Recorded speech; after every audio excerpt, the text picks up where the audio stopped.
Assalamualaikum warahmatullahi wabarakatuh. Bismillahirrahmanirrahim. Alhamdulillahirrahmanirrahim. Wassalatu wassalamu ala asrafil anbiya wal mursalin Sayyidina wa maulana wa habibina Muhammadin wa ala alihi wa sahbihi ajmain, amma ba'du. Pemirsa Sisma TV yang berbahagia, bagaimana kabarnya hari ini? Semoga semuanya dalam keadaan sehat walafiat. Saya Mas Latif kembali menemani Anda melalui program kami, yaitu Kalam Mutiara di Jumat yang penuh barokah ini. Dan pemirsa Sisma TV yang berbahagia, kali ini kita akan mengupas salah satu kejadian-kejadian yang itu bisa dikatakan miris terjadi di Indonesia, di negara yang penuh kedamaian ini, yaitu peristiwa bom bunuh diri. Nah, di sini kita sudah bersama dengan Ustadz Ulil dari SMA Islam Malang Boarding School. Assalamualaikum Ustadz. Waalaikumsalam warahmatullahi wabarakatuh. Sehat terus Ustadz ya? Iya, alhamdulillah. Ini Ustadz, kita akan bincangkan ini tentang fenomena bom bunuh diri di negara kita yang notabene negara damai ini Ustadz ya.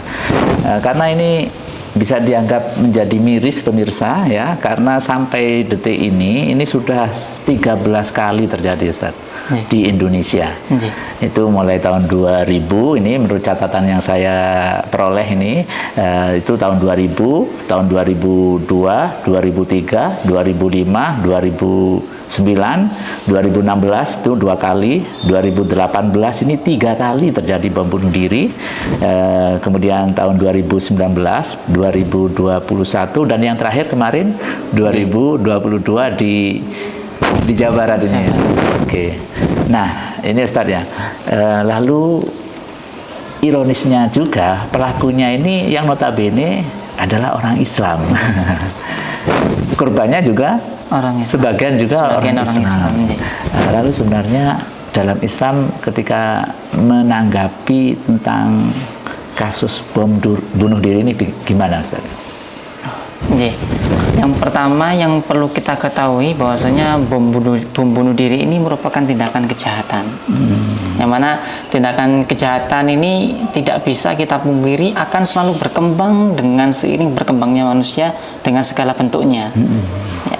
Jadi tindakan ini merupakan perlu pengantisipasian agar tidak terjadi di kemudian hari.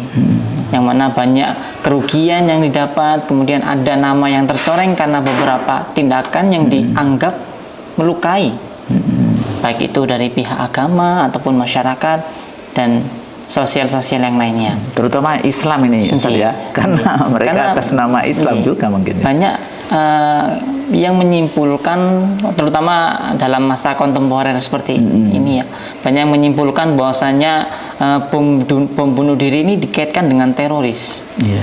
Yang mana teroris ini selalu mengerucut kepada Islam. Ya.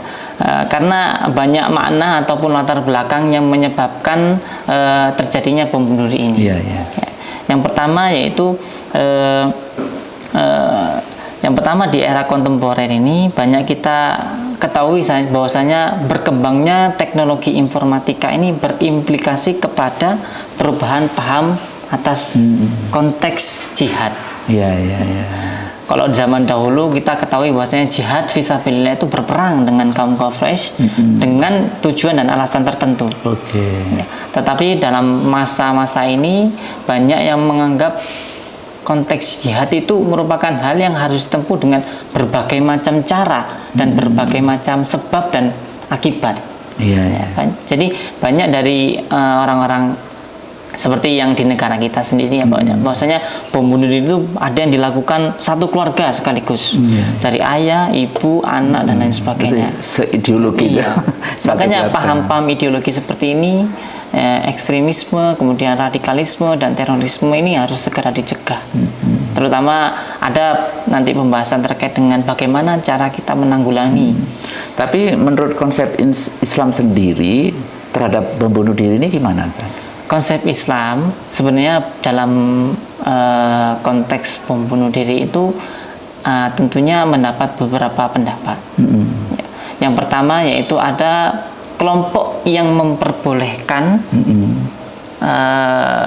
terjadinya bom bunuh diri ini tentunya atas dasar dan dalil tersendiri. Kemudian Mungkin ada situasinya juga ya situasinya tersendiri. Kemudian ada juga yang melandasi bahwasanya bom bunuh diri itu merupakan suatu kejahatan yang nyata dan tidak diperbolehkan dalam Islam. Soalnya ini menghilangkan nyawa kan? Menghilangkan nyawanya sendiri dan nyawa orang-orang yang ada di sekitarnya. Seperti itu, Pak. Dalam berbagai literatur jihad di konteks jihad terlebih dahulu. Karena mereka alasannya jihad untuk jihad fisabilillah. Nah, ini dalam berbagai macam literatur kita dapat mengambil kesimpulan bahwasanya jihad itu diperumpamakan sebagai titik atau puncak tertinggi dari Islam. Siapa yang nggak mau jihad? Makanya dalam ketika orang itu jihad, otomatis dia fisabilillah. Dan siapa yang fisabilillah maka akan mendapatkan gelar syahadah atau mati syahid. Nah, tentunya mati syahid ini kan dambaan semua orang-orang muslim. Makanya dari itu mungkin ada perbedaan ideologi ketika seseorang dicekoki dengan paham terorisme, radikalisme dan sebagainya. Ada yang salah di sana. Kemudian jika diperumpamakan dalam Islam itu bagaikan gunung. Jadi puncak tertinggi dari gunung itu adalah jihad. Ya, jadi menempuhnya itu pun juga bukan sekedar bukan sesuatu hal yang mudah, tapi juga penuh dengan pengorbanan, kemudian kemudian berbagai macam pengorbanan yang lainnya. Ya, kemudian hal ini bisa kita mati syahid adalah mati yang didambakan seluruh orang Islam, tidak hanya di Indonesia, bahkan di seluruh dunia. Hal ini dijelaskan dalam surat Al-Baqarah ayat 154 yang berbunyi wala a'udzubillahi minasyaitonirrajim bismillahirrahmanirrahim wala taqulu liman yuqtalu fi sabilillahi amwat bal ahya'u walakin la tash'urun, yang artinya dan janganlah kamu mengatakan terhadap orang-orang yang gugur di jalan Allah bahwasanya mereka itu mati, bahkan sebenarnya mereka itu hidup tetapi kamu tidak mengetahuinya. Ya, metode menuju syahid melalui salah satu yang menjadi tren saat ini yaitu bom bunuh diri. Maka dari itu pola pikir yang dibangun dengan landasan yang salah akan menghasilkan akibat dan dampak yang salah juga. Kemudian ada beberapa tokoh seperti Nawaf Hail Takruri menyebutkan sebagai aktivitas seorang mujahid yang mengisi tas atau mobilnya dengan bahan peledak ataupun dengan melilitkan badannya dengan peledak juga ya. Kemudian mereka berlari atau jalan di tengah keramaian, kemudian di tempat peribadatan, kemudian di pusat perkotaan juga sering kita teman-teman, seperti yang di Surabaya, di Jawa Barat dan lain sebagainya, itu mereka melilitkan bahan peledak itu berada di dalam tubuhnya. Nah, ini yang mereka katakan bahwasanya yang saya lakukan ini merupakan hal yang benar dan ini akan menguntungkan bagi dirinya sendiri dan orang-orang yang mensponsori. Jadi kan ketika orang melakukan bom bunuh diri tentunya ada iming-iming atau dan lain sebagainya, dijamin keluarganya hidupnya gini dan sebagainya. Kemudian juga pasti ada paham ideologi yang salah yang diberikan kepada orang tersebut sehingga orang tersebut nekat dan ingin untuk melakukan bom bunuh diri tersebut. Kemudian saya melanjutkan yang tadi pandangan terhadap Islam terhadap bom bunuh diri ini. Tentunya mendapatkan dua pendapat, ada yang pro dan ada yang kontra. Yang kontra ini kita bisa mengambil kesimpulan dari salah satu ulama yang bernama Syekh Yusuf Qaradawi. Beliau itu menjelaskan bahwasanya beliau berdalil dengan kisah dari Ashabul Ukhdud, ya, itu kisah di zaman dahulu yang mana orang tersebut memberikan dirinya atau istilah katanya mengorbankan dirinya, dipanah oleh raja yang sangat bengis ketika itu dengan harapan semoga dengan pengorbanan saya ini seluruh rakyat bisa melihat pengorbanan saya dan mereka semua bisa memeluk agama Islam. Nah, dengan kemudian ketika itu raja itu memanah orang tersebut, kemudian melihat menyaksikan pengorbanan dari seorang pemuda itu, banyak masyarakat yang merasa Simpatik ya. simpati. Ternyata Islam itu seperti ini dan lain sebagainya. Kemudian sang raja pun dengan lantang menyebutkan Bismi Rabbi Gulam, dengan nama Tuhan pemuda ini, menggugah hati rakyat, dan seketika itu rakyat beserta dengan para masyarakatnya beriman. Nah, itu yang melandasi bahwasanya mengorbankan diri sendiri untuk kemaslahatan muslimin itu tidak mengapa. Ya. Tapi kalau dikaitkan dengan konteks kekinian ini bagaimana pendapatnya Ustaz? Kalau dikaitkan dengan hal-hal yang terjadi pada beberapa tahun silam Ya, ini, khususnya di Indonesia di Indonesia ini, karena Indonesia ini merupakan negara yang damai, kemudian mengedepankan yang namanya at-tasamuh, atau dalam kata Indonesianya yaitu moderat. Bukan, toleransi. Toleransi. Ya. Dan juga keberislaman juga dijamin di sini kan ya. Dijamin, lain dengan negara-negara yang berada di timur dan lain sebagainya, yang mana minoritas ataupun bagaimana itu, sehingga mereka pun beranggapan sulit. Ya. Kemudian dalam kaitannya dengan Indonesia ini, kemungkinan ini mendapatkan paham ideologi yang salah juga. Berarti konteks yang tadi cerita di Panaraja itu kalau dikembalikan ke Indonesia ini nggak relevan ini? Nggak relevan, karena berbeda zaman dan berbeda sebab akibatnya. Iya, iya. Ya. Mungkin kalau di Palestina juga ya. Palestina itu merupakan negara yang dulunya besar, dan Israel merupakan negara yang kecil. Tetapi sekarang berbalik keadaannya. Israel menjadi besar dan Palestina menjadi kecil. Mungkin salah satu dalam tertindas mungkin Muslim Palestina ya. Mungkin merupakan umat Islam yang berada di Palestina itu beranggapan bahwasanya taktik yang murah dan efektif ketika di melawan Zionis yaitu membunuh diri itu. Makanya banyak ulama, ya tidak banyak, ada beberapa ulama yang memperbolehkan membunuh diri. Tapi konteksnya di sana ya. Kalau di Indonesia kan agama Islam juga tidak terlalu diusik. Ya, kita juga bisa beribadah dengan tenang, dengan baik, kemudian toleransi dengan agama juga berjalan dengan sesuai dengan yang kita inginkan sebagai umat Islam. Jadi untuk di Indonesia ya, mungkin perilaku bom bunuh diri dengan atas nama jihad fisabilillah untuk menggapai surga Allah mungkin kurang relevan. Baik pemirsa Smart TV yang berbahagia, kita akan lanjutkan tentang bom bunuh diri yang terjadi di Indonesia ini bersama Ustadz Khalil, namun setelah yang satu ini.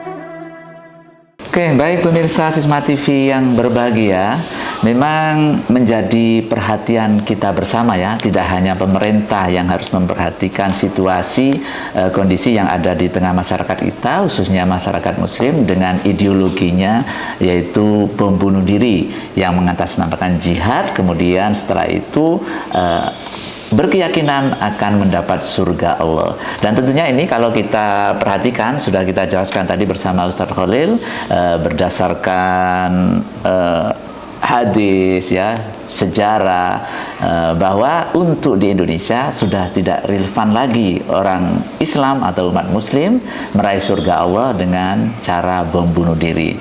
Dan ini Ustaz, tentunya kita sebagai orang tua, mungkin pemerintah juga sudah banyak upaya ya untuk dilaksanakan untuk mencegahnya. Dunia pendidikan juga harus perhatian juga, dan orang tua ini juga harus menyadari ya bahwa suatu saat ini bahaya mengancam putra-putrinya. Misalkan ketika di perguruan tinggi atau di SMA, perguruan tinggi ketemu dengan teman-teman yang ideologinya ideologi yang menghalalkan pembunuh diri di Indonesia ini, dan ini sesuatu yang bahaya. Lalu bagaimana ini cara mengatasinya ini Ustaz? Mungkin ada beberapa cara ya yang bisa kita tempuh ataupun bisa kita ikhtiarkan demi terselamatkannya generasi-generasi setelah ini. Tetapi di sini saya akan membahas sedikit terkait dengan ayat Al-Quran yang menjelaskan bahwasanya menyakiti atau bahkan sampai membunuh diri sendiri itu tidak diperbolehkan dalam Islam. Haram ya? Iya, haram. Itu Al-Quran yang berbicara. Jadi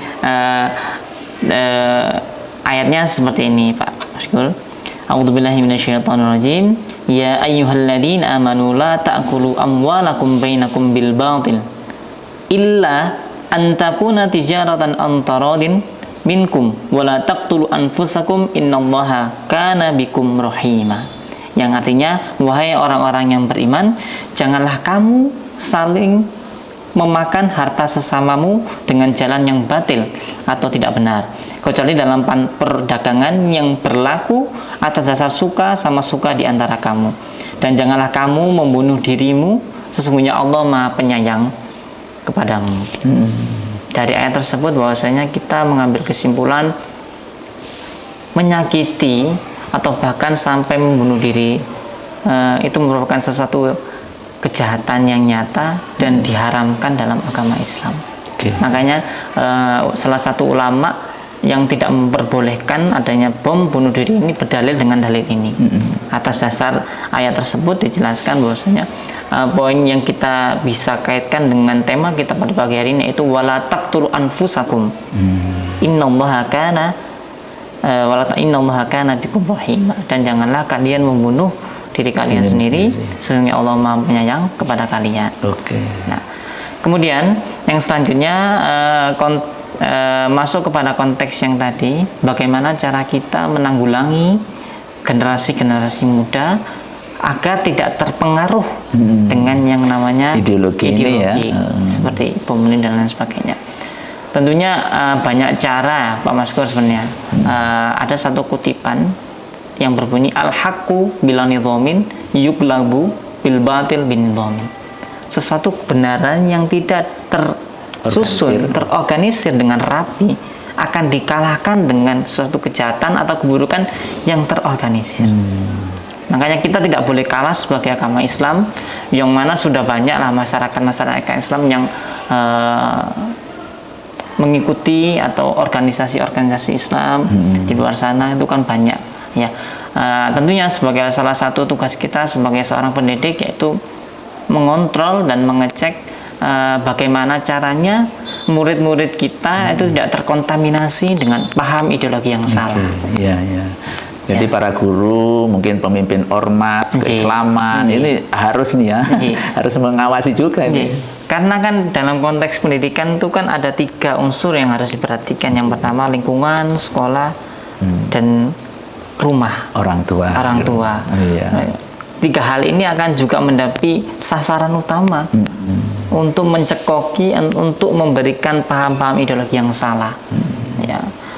Kemudian sebelum kita masuk kepada cara-cara tersebut, kita harus mengetahui itu terlebih dahulu bahwasanya ada tindakan-tindakan yang menurut ajaran agama Islam itu salah. Yang pertama radikalisme, kemudian ekstremisme, dan yang terakhir yaitu terorisme. Ya, radikalisme ini adalah paham atau aliran yang menginginkan perubahan atau pembaharuan sosial dan politik dengan cara kekerasan dan drastis. Padahal Islam nggak mengajarkan kekerasan ya. Ud'u ila sabili rabbika bil hikmati wal mau'izati hasanah. Nah, kita juga mengetahui bahwasanya Islam itu kan agama yang rahmatan lil alamin. Jadi rahmat bagi seluruh. Berarti cara-cara yang dipergunakan harus cara-cara yang lemah lembut. Ada juga hadis yang mengatakan bahwasanya ketika kalian melihat kejahatan, jangan langsung dipukul, tapi berbicara terlebih dahulu dengan cara yang halus dan lemah lembut sampai nanti ada langkah-langkah yang harus diambil ketika kita melihat keburukan tersebut. Ya.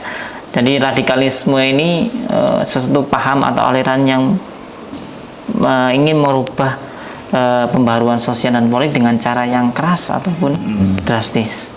Kemudian yang kedua, sementara ekstremisme yaitu merupakan kelompok yang menganut paham kekerasan ekstrim. Jadi mungkin bom bunuh diri ini bisa dikatakan kekerasan yang sangat ekstrim.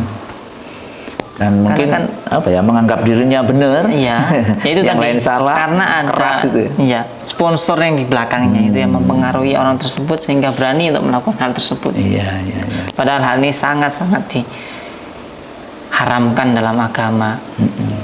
Kecuali kalau misalnya kita ikut perang dalam peperangan Palestina, karena keadaan di sana juga susah mendapatkan pasokan senjata dan lain sebagainya.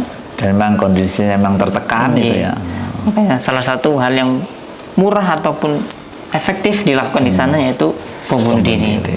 Kemudian yang ketiga yaitu terorisme. Nah, menurut Undang-Undang Nomor 15 Tahun 2003, penggunaan kekerasan atau ancaman kekerasan yang menimbulkan situasi teror atau rasa takut terhadap orang secara meluas dan menimbulkan korban yang bersifat massal.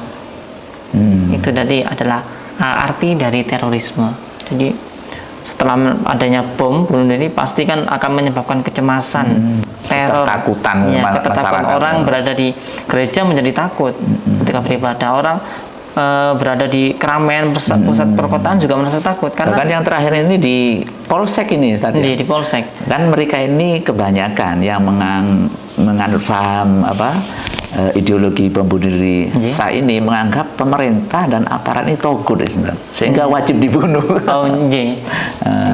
Salah satunya kepada ideologi tadi, pemahaman Salah satu hal yang melatar belakangi orang yang melakukan bom bunuh diri itu melemahkan instansi yang pengaman negara, seperti polisi dan militer.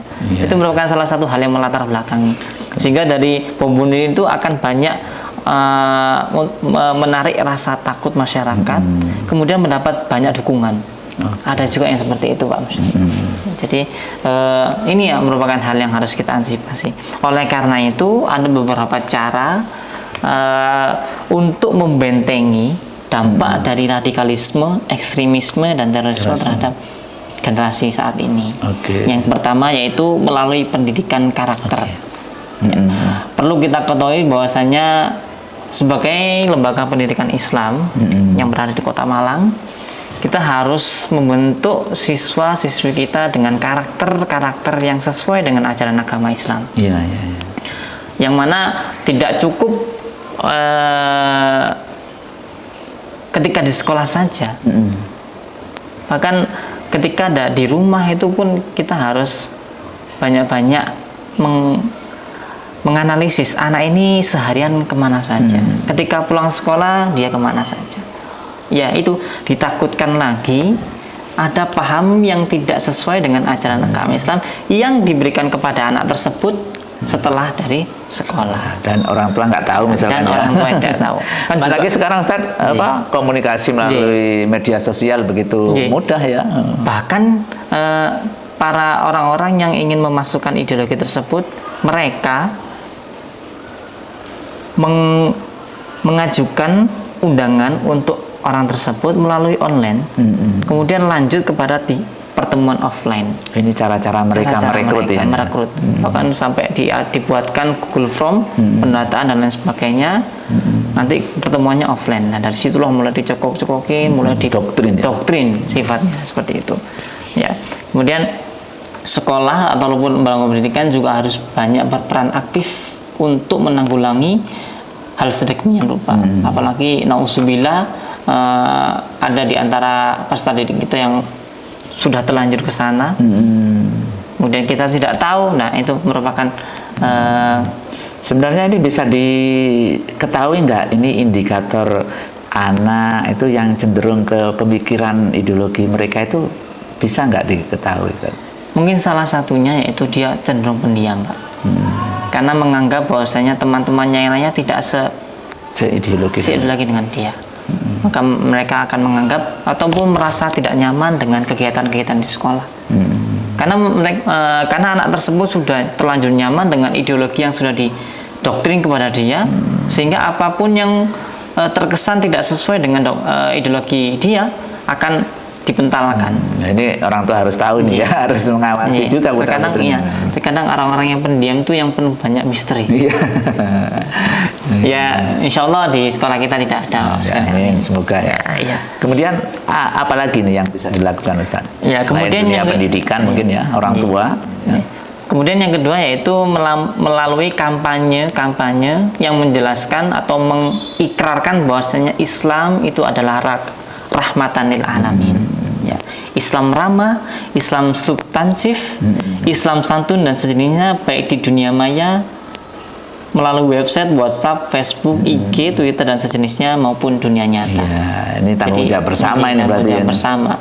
Siar-siar seperti yang kita laksanakan saat Iya, ini merupakan sesuatu yang dibutuhkan untuk generasi selanjutnya, yang mana mereka bisa mengakses tidak hanya saat ini, tapi 1 tahun, 2 tahun ke depan, tentunya mereka akan bisa melihat dan belajar bahwasanya bom bunuh diri ini merupakan sesuatu hal yang salah dan harus dihilangkan. Iya. Seperti itu.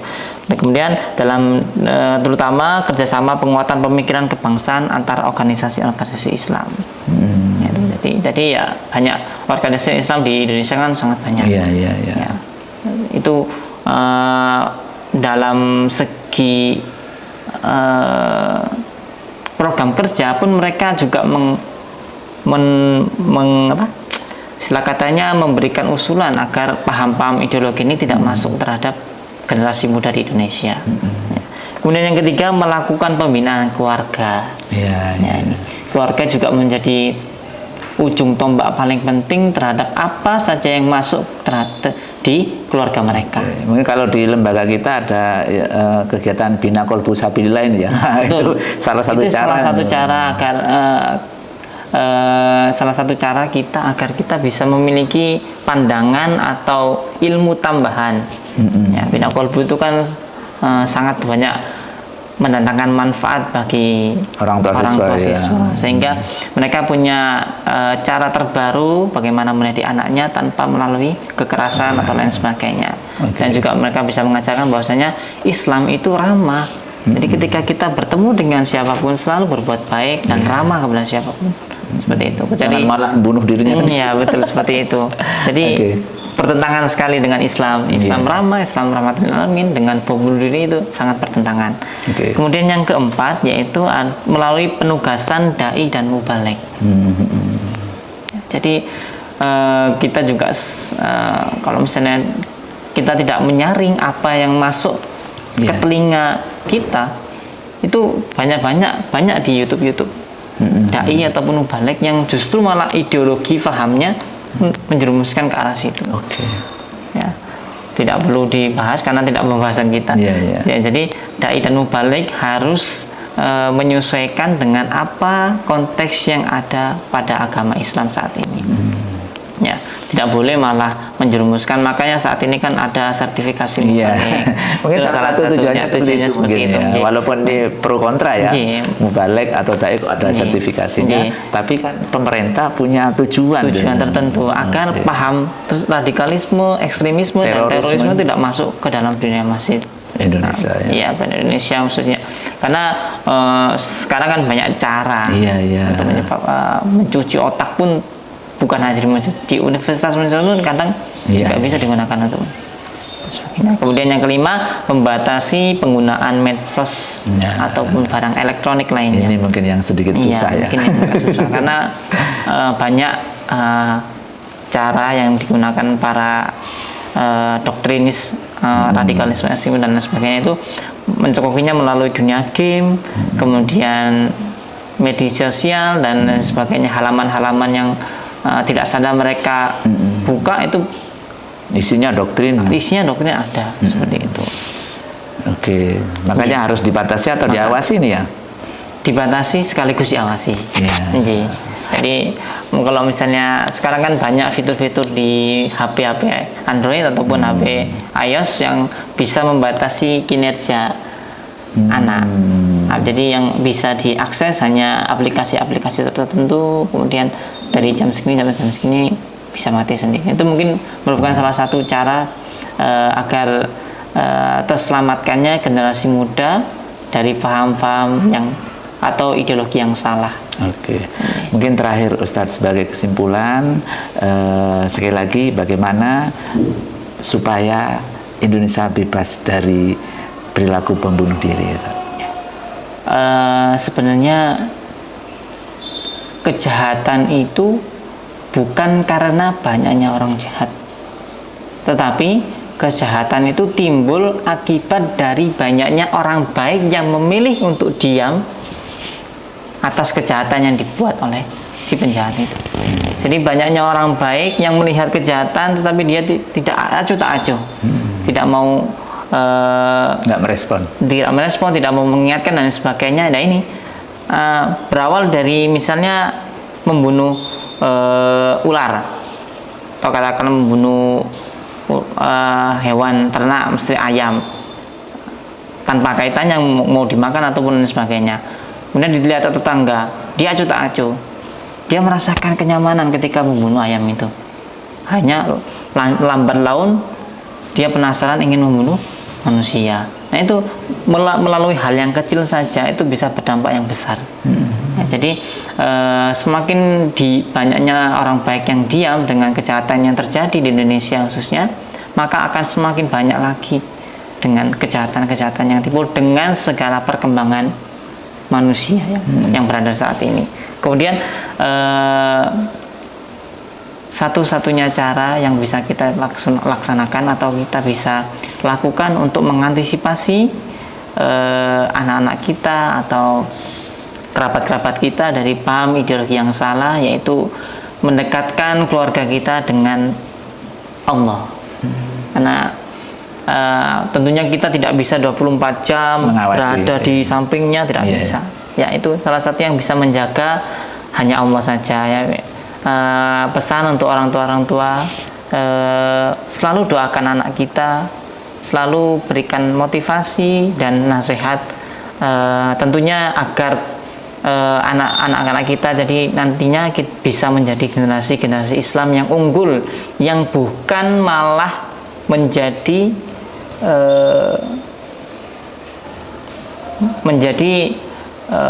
beban bagi agama, tetapi bisa mendongkrak dan mengangkat derajat Islam dan menjelaskan kepada dunia bahwasanya Islam itu melalui Indonesia, Islam menjadi agama yang benar-benar rahmatan lil alamin, Islam menjadi agama yang ramah terhadap siapapun itu. Jadi ingat selalu Allah dimanapun dan kapanpun itu, insya Allah kita akan selalu dalam lindungan Allah Subhanahu Wa Taala. Oke, terima kasih Ustaz. Oke, baik pemirsa Sisma TV yang berbahagia, demikian tadi Kalam Mutiara bersama Ustadz Khalil dari SMA Islam 19 Malang Boarding School.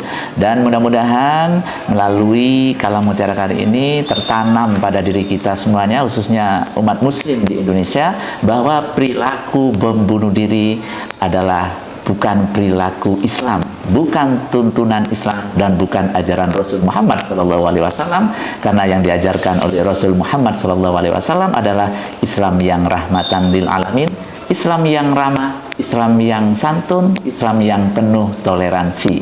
Mudah-mudahan semuanya dilindungi oleh Allah Subhanahu Wa Taala, dan setelah ini tidak ada lagi perilaku bom bunuh diri di Indonesia. Amin ya rabbal alamin. Saya Mas Kulatib beserta seluruh kerabat kerja mengucapkan terima kasih atas perhatian Anda. Tetap jaga kesehatan, tingkatkan keimanan dan ketakwaan kita kepada Allah di Jumat yang penuh barokah ini. Sisma TV mendidik membangun peradaban dunia. Wallahu muwaffiq ila aqwamit thoriq. Assalamualaikum warahmatullahi wabarakatuh. Waalaikumsalam warahmatullahi wabarakatuh. Terima kasih Ustaz.